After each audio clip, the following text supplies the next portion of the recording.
हरे कृष्णा, राधे राधे। स्वागत है आपका कन्हैया स्टोरी की आध्यात्मिक यात्रा में। ओम नमो भगवते वासुदेवाय नमः। माघ मास भगवान विष्णु जी का महीना माना जाता है और एकादशी की तिथि विश्व देवों की तिथि होती है। श्री हरि की कृपा के साथ सारे देवताओं की कृपा का ये अद्भुत संयोग केवल सर्तिला एकादशी को ही मिलता है। इस दिन दोनों की ही उपासना से मनोकामनाएं पूरी की जा सकती हैं। इस दिन कुंडली के दुर्योग भी नष्ट किए जा सकते हैं। इस बार सर्तिला एकादशी का व्रत 25 जनवरी शनिवार को रखा जाएगा। इस एकादशी में तिल का और श्री हरि विष्णु जी के पूजन का खास महत्व है। पौराणिक शास्त्रों के अनुसार माघ मास के कृष्ण पक्ष की एकादशी को सर्तिला एकादशी या पाप हारिणी एकादशी के नाम से जाना जाता है, जो समस्त पापों का नाश करती है। जितना पुण्य कन्यादान, हजारों वर्षों की तपस्या और स्वर्ण दान से मिलता है, उससे अधिक फल सर्तिला एकादशी करने से मिलता है। इस व्रत को करने से घर में सुख शांति का वास होता है एवं मनुष्य को इस लोक में सभी सुखों की प्राप्ति होती है तथा अंत में मोक्ष की प्राप्ति होती है। सर्तिला एकादशी का शुभ मुहूर्त माघ मास के कृष्ण पक्ष की एकादशी तिथि की को सर्तिला एकादशी का व्रत रखा जाता है। सर्तिला एकादशी की तिथि 24 जनवरी को शाम को 7:25 पर शुरू होगी और तिथि का समापन 25 जनवरी को रात को 8:31 पर होगा। सर्तिला एकादशी का पारण 26 जनवरी को सुबह 7:12 से लेकर सुबह 9:21 तक किया जाएगा। सर्तिला एकादशी की पूजा विधि इस प्रकार से है। प्रातः काल उठकर भगवान विष्णु जी की पूजा करें। दिन भर व्रत करने के बाद रात में भगवान विष्णु जी की आराधना करें और फिर हवन करें।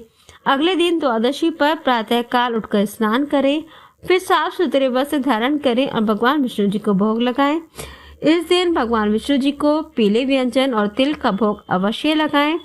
भगवान विष्णु जी को पीले रंग बेहद प्रिय है, इसलिए उन्हें पीले फूल अर्पित करें। अंत में पंडितों को भोजन कराएं और उसके बाद अन्न जल ग्रहण करें। अब आइए जानते हैं कि सर्तिला एकादशी पर तिल का 6 प्रकार से प्रयोग किस प्रकार से करें। सबसे पहले तिल के उपटन। सबसे पहले तिल का प्रयोग तिल का उपटन बनाकर करते हैं। इससे शरीर को लाभ मिलता है, आरोग्यता की प्राप्ति होती है।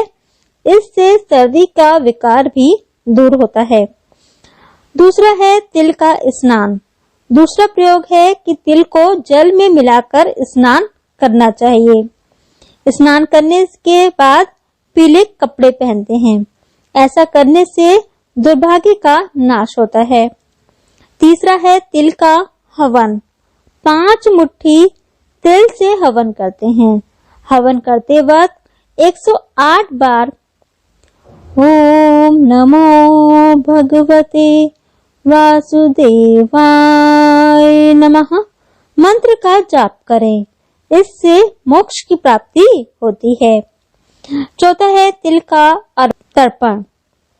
इसके लिए आप दक्षिण दिशा की ओर मुंह करके खड़े हो जाएं और विधिवत रूप से तिल का पितरों को के निमित्त तर्पण करें। ऐसा करने से पितरों का आशीर्वाद मिलता है और संकट दूर होते हैं। पांचवा है तिल का भोजन। संध्या के समय तिल युक्त भोजन बनाकर भगवान विष्णु एवं माता लक्ष्मी को भोग लगाकर उसका सेवन करें। इस दिन तिल युक्त फलाहारी होना चाहिए।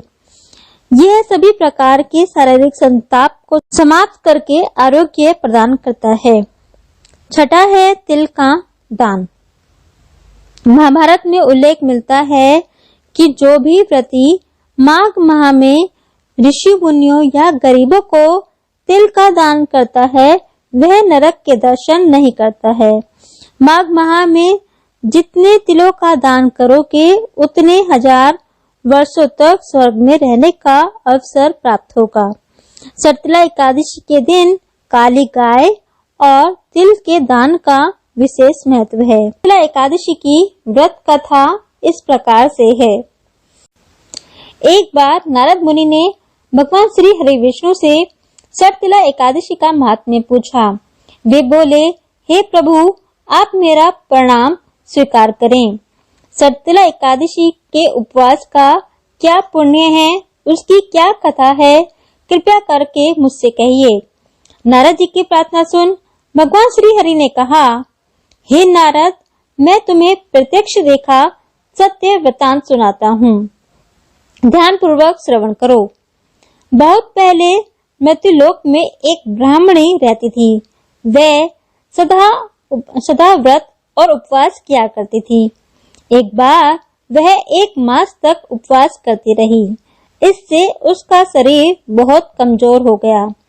वह अत्यंत बुद्धिमान थी, फिर भी उसने कभी भी देवताओं तथा ब्राह्मणों को निमित्त अनादि का दान नहीं किया।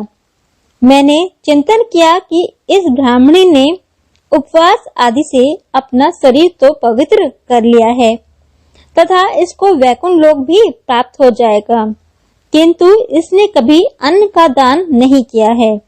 अन्न के बिना जीव की तृप्ति होना कठिन है। ऐसा चिंतन कर मैं मृत्युलोक में गया तथा उस ब्राह्मणी से अन्न की भिक्षा मांगी। इस पर उस ब्राह्मणी ने कहा कि हे योगी राज, आप यहाँ पर किस लिए पधारे हैं? मैंने कहा, मुझे भिक्षा चाहिए। इस पर उसने मुझे एक मिट्टी का पिंड दे दिया। मैं उस पिंड को लेकर स्वर्ग लौट आया। कुछ समय व्यतीत होने पर वह ब्राह्मणी शरीर त्याग कर स्वर्ग आई। मिट्टी के पिंड के प्रभाव से उसे उस जगह एक आम वृक्ष सहित घर मिला, किंतु उसने घर को अन्य वस्तुओं से खाली पाया। वह घबराई हुई मेरे पास आई और बोली, हे प्रभु, मैंने अनेक व्रत आदि से आपका पूजन किया है, किंतु फिर भी मेरा घर वस्तुओं से रिक्त है। इसका क्या कारण है? मैंने कहा, तुम अपने घर जाओ और जब देव स्त्रियां तुम्हें देखने आए तब उनसे शर्तिला एकादशी का महात्म्य और उसका विधान पूछना। जब तक वह न बताएं तब तक द्वार नहीं खोलना। प्रभु के ऐसे वचन सुन वह अपने घर आई और जब देव स्त्री आई और द्वार खोलने के लिए कहने लगी, तब उस ब्राह्मणी ने कहा, यदि आप मुझे देखने आई हैं तो पहले मुझे शर्तिला एकादशी का महात्म्य बताएं। तब उनमें से एक देव स्त्री ने कहा, यदि तुम्हारी यही इच्छा है तो ध्यान पूर्वक श्रवण करो। मैं तुमसे एकादशी व्रत और उसका महात्म्य विधान सहित कहती हूँ। जब उस देव स्त्री ने शर्तिला एकादशी का महात्म्य सुना दिया, तब उस ब्राह्मणी ने द्वार खोला। देव स्त्रियों ने ब्राह्मणी को सब स्त्रियों से अलग पाया। उस ब्राह्मणी ने भी देव स्त्रियों के कहे अनुसार शर्तिला एकादशी का उपवास किया और उसके प्रभाव से उसका घर धन धान्य से भर गया। अतः हे पार्थ, मनुष्य को अज्ञान को त्याग कर शर्तिला का उपवास करना चाहिए। इस एकादशी के व्रत के करने वाले को जन्म जन्म की निरोगता प्राप्त होती है। इस उपवास से मनुष्य के सभी पाप नष्ट हो जाते हैं और घर में सुख समृद्धि का वास होता है।